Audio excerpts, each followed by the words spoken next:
ఉమ్మడి కరీంనగర్ జిల్లా వ్యాప్తంగా 4 రోజుల నుంచి కురుస్తున్న భారీ వర్షాలకు చెరువులు కుంటలు నిండి కుండలా మారాయి.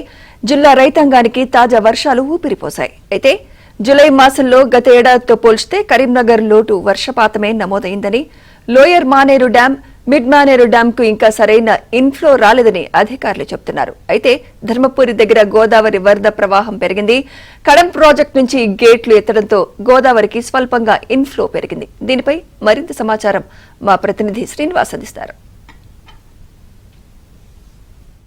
ఉమ్మడి కరీంనగర్ జిల్లా వ్యాప్తంగా 4 రోజులుగా కురుస్తున్న భారీ వర్షాలకు కొన్ని చోట్ల చెరువులు కుంటలు అన్ని కూడా నిండి మత్తళ్లు దుంకుతున్నాయి. ఈ వర్షాలు రైతులకు చాలా మేలు చేశాయని చెప్పొచ్చు. రైతాంగం అంతా కూడా పంట పొలాలతో చాలా బిజీగా గడుపుతోంది. అయితే గత ఏడాదితో పోలిస్తే ఈసారి ప్రాజెక్టులకు మాత్రం ఇంకా వరద అంటే ఇన్ఫ్లో మాత్రం ఇంకా వచ్చి చేరటం లేదు. కరీంనగర్లోని lower Maneru dam, mid Maneru డ్యాంకు ఈ వాన అంటే ఇంకా పెద్ద వరద రావటం లేదు. గతంతో పోలిస్తే ఈసారి చాలా అంటే తక్కువ వర్షపాతమే నమోదైందని చెప్పొచ్చు. 1-2 గ్రామాల్లో ఎక్కువ వర్షపాతం నమోదై ఉండొచ్చు, కానీ జిల్లా వ్యాప్తంగా చూస్తే గత ఏడాదితో పోలిస్తే ఈసారి చాలా లోటు వర్షపాతమే ఉందని వాతావరణ శాఖ అధికారులు చెప్తున్నారు. ప్రస్తుతం మనం కరీంనగర్ జిల్లాలోని లోయర్ మానేరు డ్యాం దగ్గర ఉన్నాం. 24 టీఎంసీల కెపాసిటీ కలిగిన లోయర్ మానేరు డ్యాం కేవలం ప్రస్తుతం 6.5 టీఎంసీల నీరు మాత్రమే ఉంది. గతంలో అయితే దాదాపు ఈ ఇన్ఫ్లో ఇప్పటికే వచ్చి చేరి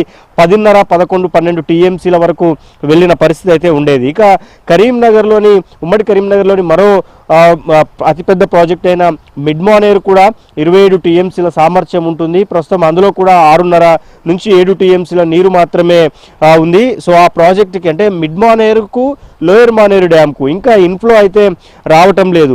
సో ఇదే మరోవైపు కరీంనగర్ జిల్లాలోనే అంటే ధర్మపురి వద్ద కొంత గోదావరి నీటి ప్రవాహం అయితే పెరిగింది.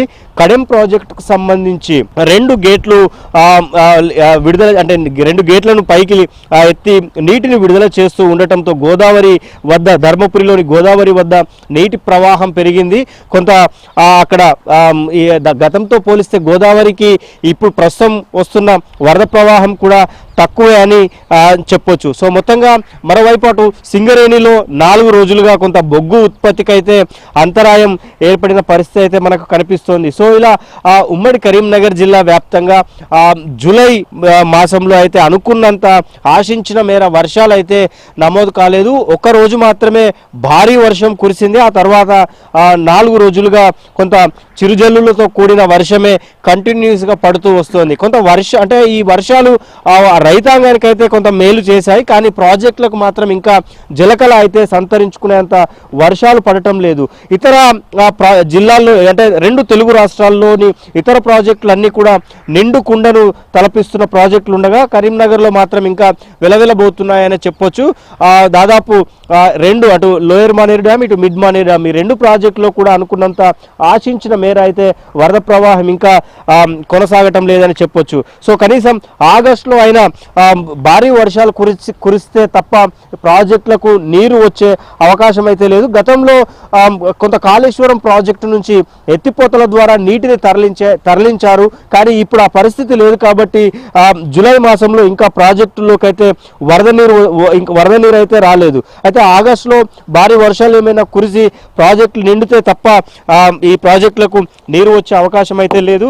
సో మొత్తంగా ఇది కరీంనగర్ జిల్లాలోని ప్రాజెక్టులకు సంబంధించి 4 రోజులుగా కురుస్తున్న వర్షాలకు సంబంధించిన తాజా అప్డేట్.